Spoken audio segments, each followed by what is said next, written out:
How to handle rude remarks without losing your class. Rude, sarcastic, or even offensive comments are inevitable in daily life. The real challenge is how to respond without lowering yourself or getting sucked into negativity. One powerful technique is to respond with a calm question. Did you mean? For example, did you mean for that to sound rude? Or did you mean to embarrass me? This isn't about attacking back. It's about forcing the other person to reflect on what they just said. It acts like a mirror. Often, the other person will step back, clarify, or even apologize once they realize how their words sounded. This method works in face-to-face conversations and also through text or email, where tone is often misinterpreted. If someone replies with a cold, "Okay," instead of assuming bad intent, you could ask, "Did you mean for that to sound short?" You're not escalating the situation. You're managing it with emotional intelligence. The key is to ask genuinely, not sarcastically. That's the difference between creating space for clarity and turning it into a confrontation. In other cases, people don't insult you directly, they use passive-aggressive remarks.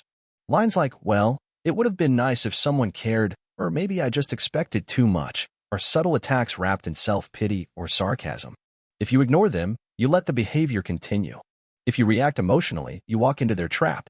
The smarter approach is to use strategic empathy to pull them out of their passive shell.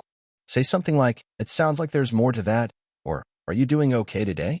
You're not ignoring the comment. You're acknowledging the emotion behind it without feeding the drama. It subtly tells them, "I see what you're trying to do, but let's talk like adults." This kind of response often catches people off guard and pushes them to either open up honestly or drop the attitude.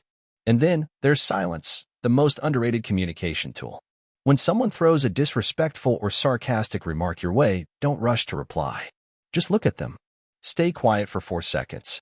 No anger, no sarcasm, just calm, steady eye contact. That silence says everything. I heard you.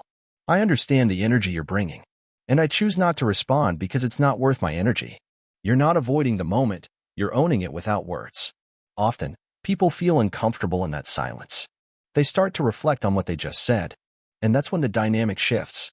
You take back control not by talking more, but by talking less. Whether you're asking, "Did you mean?" using calm observation to disarm passive aggression, or holding space with silence, the goal is the same. Stay grounded, preserve your energy, and lead the interaction from a position of strength. True communication power lies not in reacting to everything, but in choosing how and whether you respond at all.